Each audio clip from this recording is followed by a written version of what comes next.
प्रकार, जब नहीं उपजो मोह अहंकार।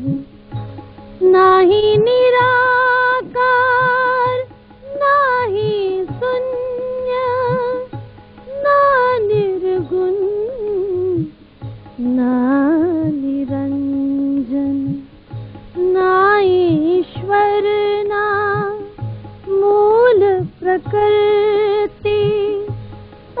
दिन की कहूँ आपा बीती, निज लीला ब्रह्म बाल चरित्र। जाके इच्छा मूल प्रकृति, नैन की पाँव तल में सारत। कई कोट ब्रह्मांड उपजत खपत। इत खेल पैदा इन रवेश, त्रैलोकी ब्रह्मा विष्णु महेश। इस अक्षर को विलस्यो मन, पांच तत्व 14 भवन। या में महाविष्णु मन मंत्र त्रैगुण। ताथे थिर चर सब उत्पन्न। या विद उपजो सब संसार। दिखलावन हमको ये विस्तार। जो आज्ञा भई हम पर, तब हम जाना गोकुल घर। या विद उपजो सब संसार। दिखलावने हमको विस्तार। जो आज्ञा भई हम पर, तब हम जाना गोकुल घर। तब हम जाना गोकुल घर। तब हम जाना गोकुल घर।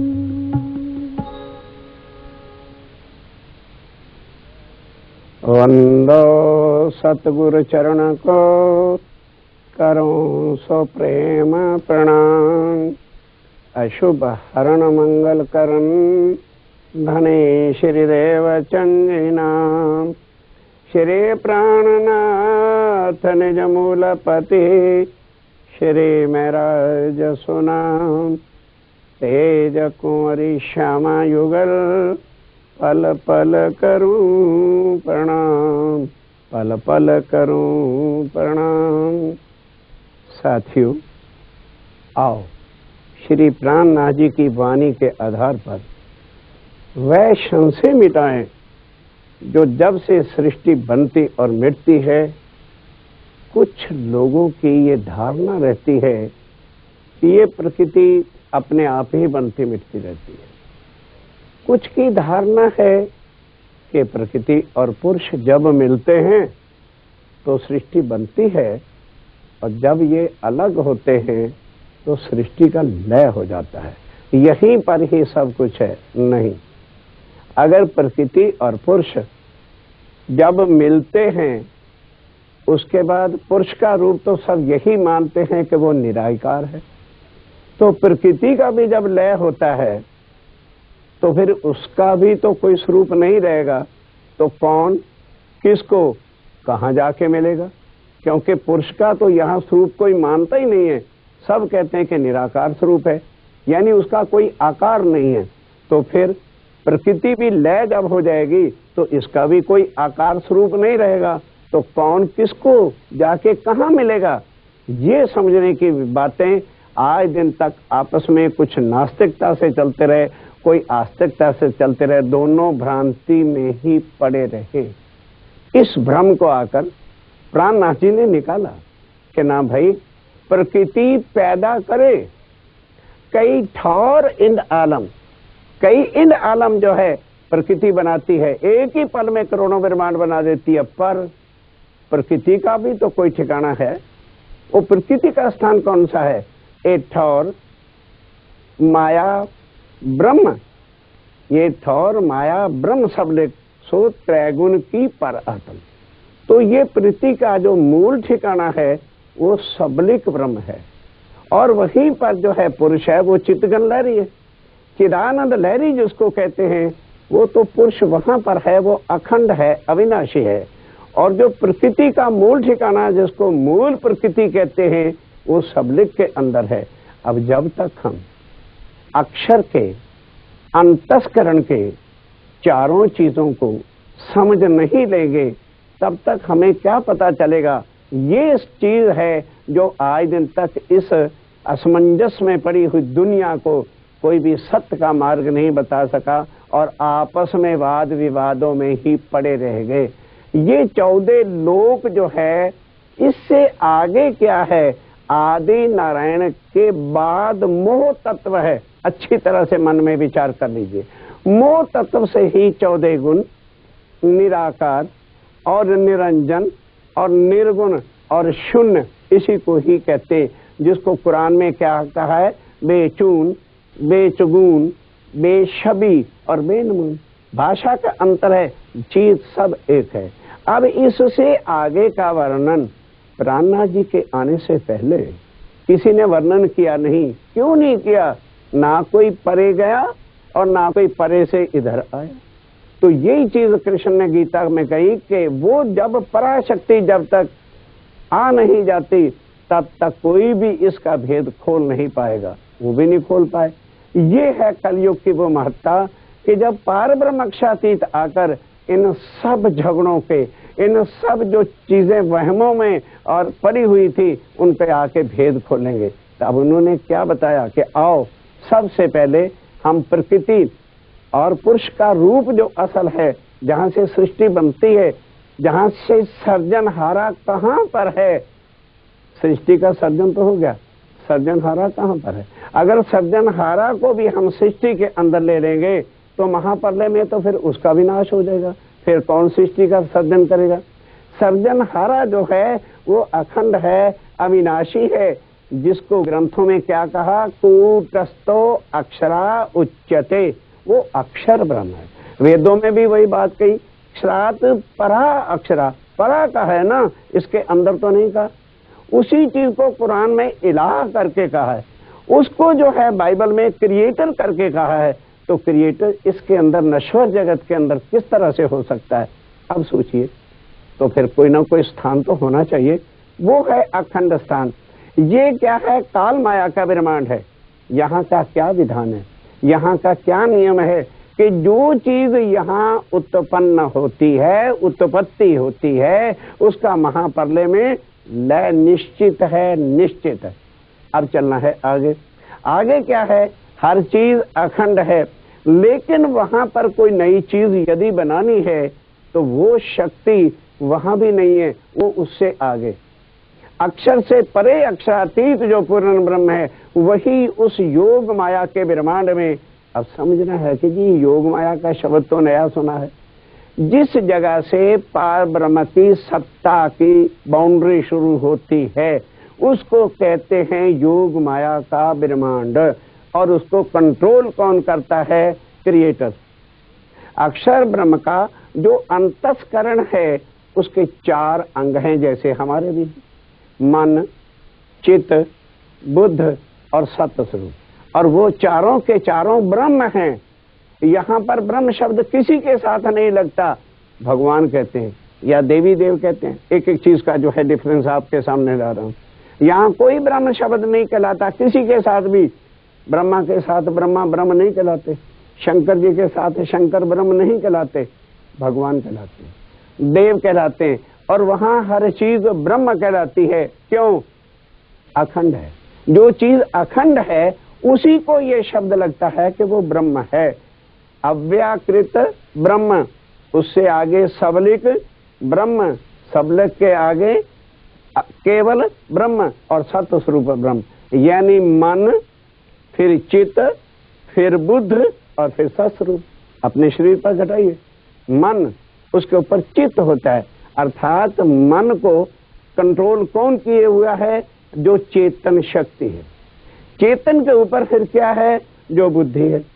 तो बुद्धि को फिर कौन कौन कंट्रोल करता है? जो सत्य स्वरूप होता है। ये हमारा भी शरीर उसी तरह से है, ताकि समझ सके हर इंसान कि ये मिथ्या है, जगत मिथ्या है, ये शरीर हमारे मिथ्या है, तो सत्य भी तो कहीं पर होगा, कोई तो इसको सृजन करने वाला है।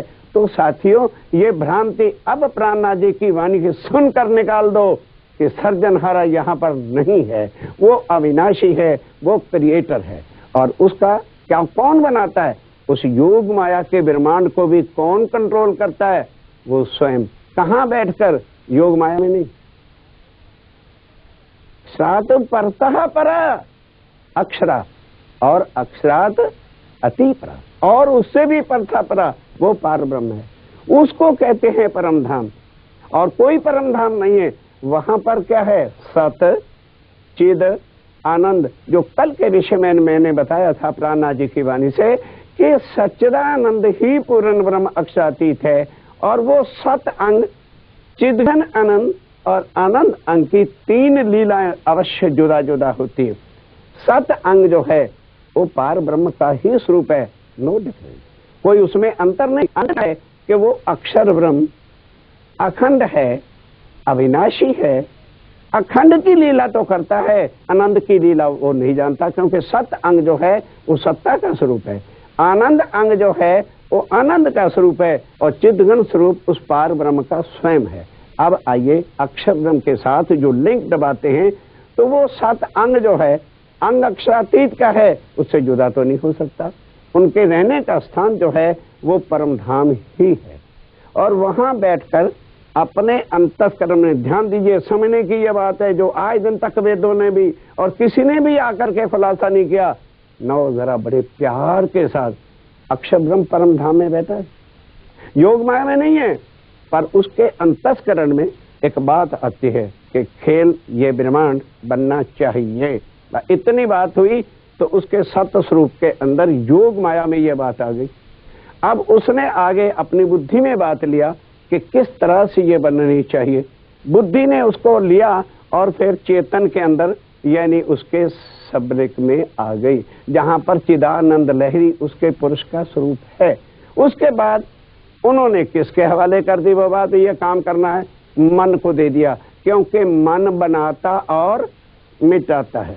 तब अक्षर के बिल से मन में बात आई, मन थे त्रैगुण। अब मन जो है वो क्या करता है? बनाता और मिटाने की लीला करता है, इसलिए इस संसार को स्वप्न कहते हैं। आदि नारायण जो है वो क्या है?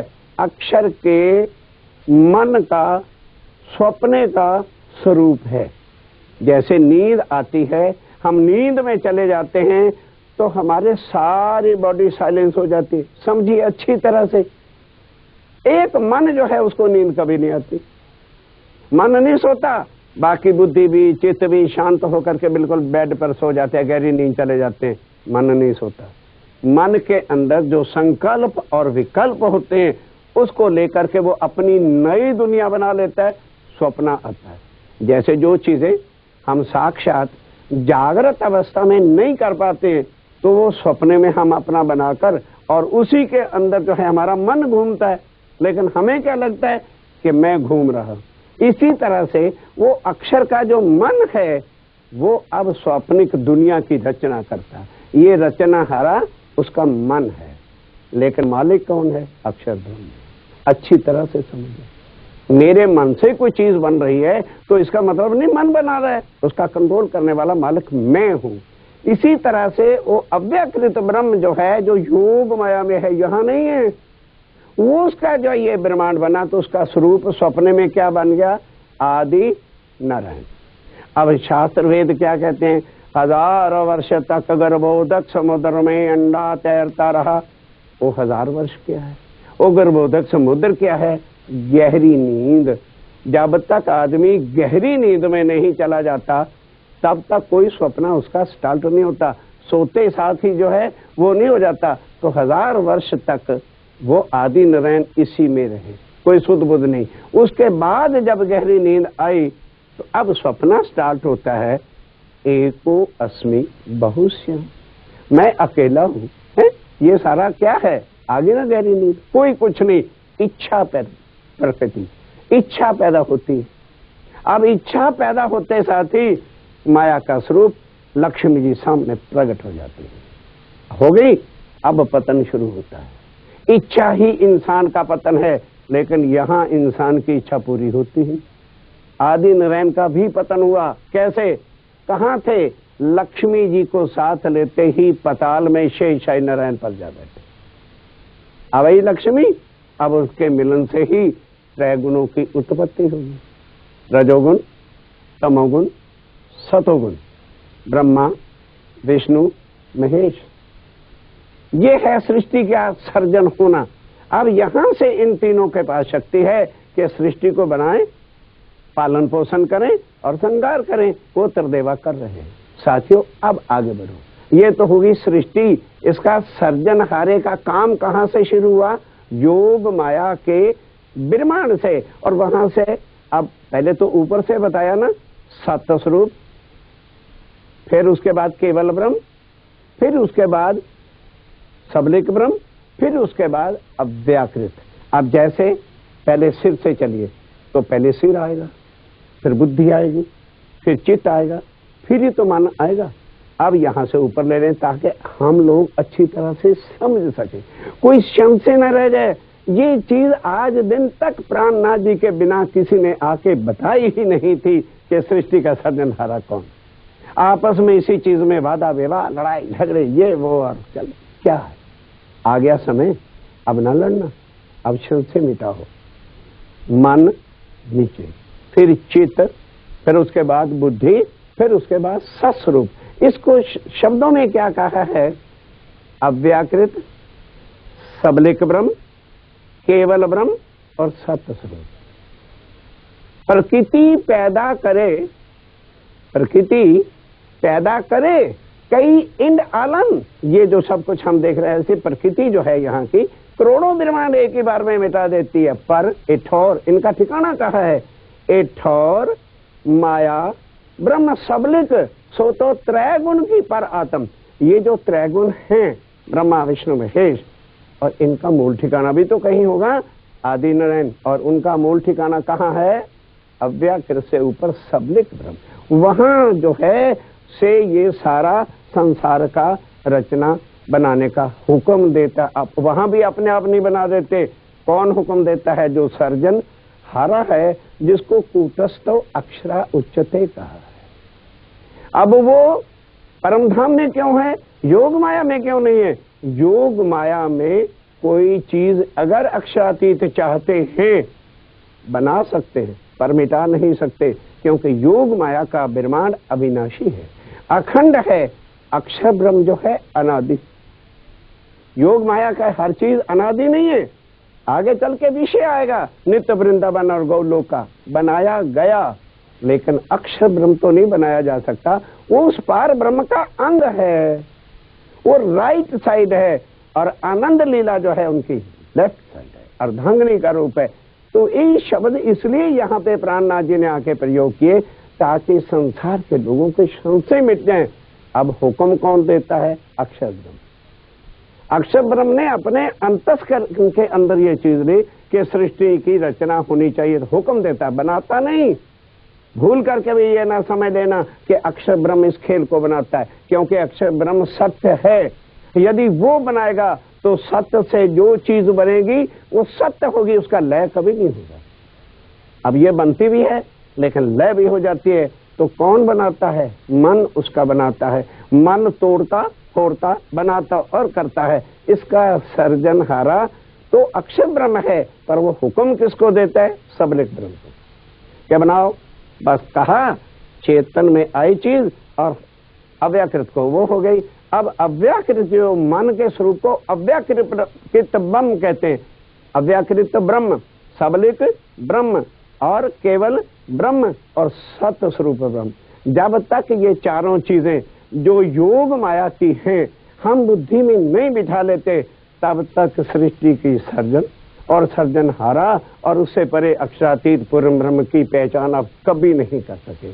कोई बड़ा कठिन ज्ञान नहीं, कोई श्लोक नहीं, बड़े सरल से सरल शब्दों में आके प्राणनाथ जी ने इसको दर्शाया। अब ये है सृष्टि की इस तरह से रचना होना।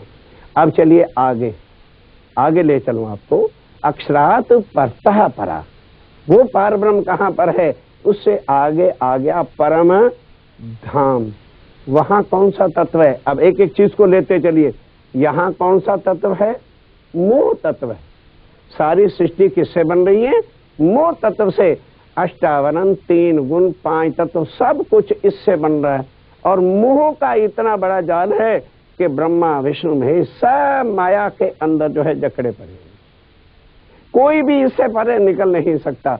उसका भी आगे चल के देवरा बताएंगे क्यों है ऐसा, क्या है ऐसी चीज। पहले आज सृष्टि और सृष्टि के सर्जन हारे का नबेरा करने। अब वो अक्षर ब्रह्म वहां पर है। अक्षर ब्रह्म और अक्षरातीत एक पुरुष है, दो नहीं। लीला मात्र के वास्ते जैसे यहाँ पर दर्शाने के लिए एक पुरुष होता है, आदमी है, घर में जाए उसकी वाइफ सब कुछ कंट्रोलर है, केवल नेम प्लेट उसकी बाहर लगी है ना। घर के अंदर जाते ही उसको कोई चीज लेनी है, उसको पता ही नहीं मेरे कपड़े कहाँ पर है, मेरा टॉवल कहाँ पर है, मैंने उठना कहाँ है, मैंने बैठना कहाँ। और जब ऑफिस जाता है, ध्यान के साथ दृष्टांत तो दे रहा हूँ समझने के वास्ते, ऑफिस उसका क्या है? उसकी सत्ता का स्वरूप है। वहां उसकी अपनी सत्ता का स्वरूप काम करती है। जहां, ध्यान के साथ, जहां सत्ता है वहां आनंद लव से काम नहीं होगा।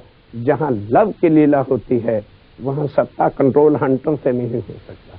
तभी तो बाइबल में कह तो दिया कि God is love and love is God. अब कोई समझ ही नहीं सका कि गॉड क्या है और लव क्या है, और दुनिया के ही पुरुषों को जो है लव का रूप बनाए फिरते। आइए, लास्ट ईयर में अमेरिका गया, यूएसए, और न्यू जर्सी से हम न्यूयॉर्क जा रहे थे। रमन भाई जी मेरे साथ थे। हम ट्रेन से जा रहे थे और जैसे ट्रेन के अंदर घुसे तो वहां पर एक क्रिश्चियन प्रीचर अपने 2 शिष्यों के साथ बैठे हुए थे ट्रेन में। और मेरे तो भाई वस्त्र ऐसे ही थे, धोती कुर्ता जैसा हम पहनते यहाँ वैसे वहां थे। तो उन्होंने अब सारे उस गाड़ी के डिब्बे में, मेरे सिवाय तो कोई धोती कुर्ते वाला था नहीं, रमन भाई जी भी पैंट शर्ट में थे। तो उन्होंने रमन भाई जी से पूछा, हु इज ही? तो उन्होंने कहा, जी ये हमारे भारतवर्ष से आए हुए प्रीचर हैं। तो उन्होंने पूछा, वो पादरी जी ने, कि किस विषय पर टॉक करते हैं? कि ओनली एक सब्जेक्ट है इनका कि सेकंड कमिंग ऑफ क्राइस्ट, जिसके लिए सारा क्रिश्चियन जितने भी बाइबल को मानने वाले हैं आज इंतजार में बैठे। तो एकदम भड़क उठे कि how he can say second coming of Christ. उन्होंने मुझे इशारा किया, मैं कहा, जी ये बताइए। और जो 2 फॉलोअर उनके साथ थे, अब आप जानते हो कि उनके फॉलोअर चाहे लेडी हो चाहे पुरुष हो, उस पार ब्रह्म को फादर करके ही कहते हैं। मैंने कहा, जी सपोज जिस गार्ड की आप इंतजार में हो और वो आ जाए यहीं पर गाड़ी में, तो आप दोनों उनको क्या कह के पुकारोगे? कहने लगे, जी फादर कह के पुकारेंगे। तो मैं कहा, भाई फादर, तुम्हारे भी फादर होंगे? पुरुषों से पूछा, कहने लगे यस। और उसकी वाइफ से पूछा, क्या तुम्हारे भी फादर होंगे? उन्होंने कहा, जी बिल्कुल। मैं कहा, अब जरा मेरी प्रश्न का उत्तर दो कि एक फादर के सामने एक लड़की है और एक लड़का है, तो जो लड़की है वो उसकी क्या लगेगी? लड़की लगेगी ना, और जो पुरुष है वो उसका लड़का हो जाएगा। तो लड़की और लड़के का फादर जो खड़ा है, तो वो बहन और भाई होंगे कि पति और पत्नी होंगे? ना गॉड यहाँ है ना उसका लव यहाँ पर है। वो उसके आनंद की लीला, वो उसके लव की निंदा केवल परम धाम के अंदर है, जहां पर आनंद का स्वरूप है, जहां पर चिद्घन स्वरूप है और जहां पर उसकी सत्ता का स्वरूप रहता है। क्योंकि वो स्वरूप जुदा नहीं हो सकता परम धाम से। अब मेरा एक अंग वो करता है, दूसरा अंग मेरा काम करता है, एक हाथ दूसरा हाथ, दोनों हाथ मिलकर के ही तो स्वरूप है। इसी तरह से सत्य स्वरूप और आनंद स्वरूप चिदघन के निज स्वरूप के दो अंग हैं। ये है परम धाम का वर्णन।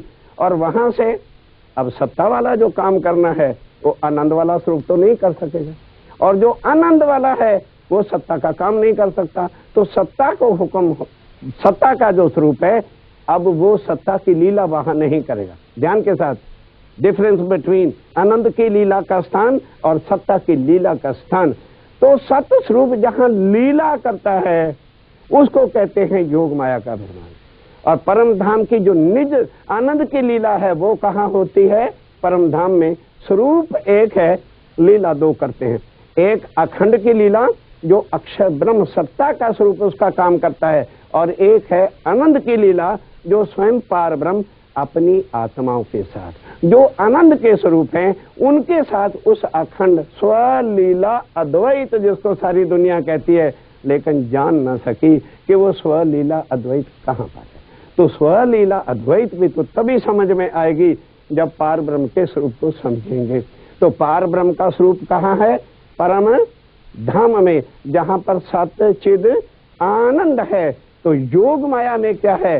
केवल उसके सत्य स्वरूप की लीला है, जहाँ पर क्या है? अव्याकृत ब्रह्म, सबलिक ब्रह्म और केवल ब्रह्म और सत्य स्वरूप ब्रह्म। इसके बाद आपके सामने वह विषय आएगा जिस पर भी आप हैरान होंगे कि कृष्ण का स्वरूप क्या है, किसने जन्म लिया, किसने 11 साल 52 दिन तक लीला की, उसके बाद रास कहाँ पर हुई, जिस रास को आज सारे खोजते फिरते हैं, और वो अखंड कैसे हुई, फिर उसके अंदर कौन सी शक्ति पार ब्रह्म की थी, कैसे उन्होंने आके लीला की, ये विषय अब आपके सामने आ गया है। निज लीला ब्रह्म बाल चरित्र जाके इच्छा मूल प्रकृत नैन की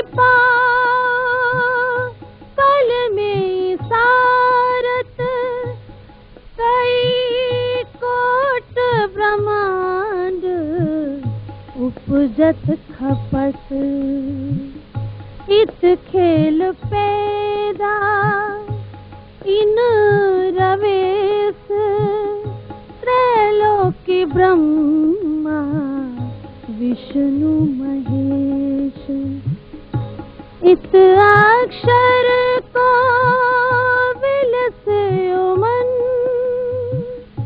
पांच तत्व 14 भवन या में महाविष्णु मन मंथ त्रैगुण साथे थिर चर सब उत्पन्न या विध उपजो सब संसार दिखलावन हमको ये विचार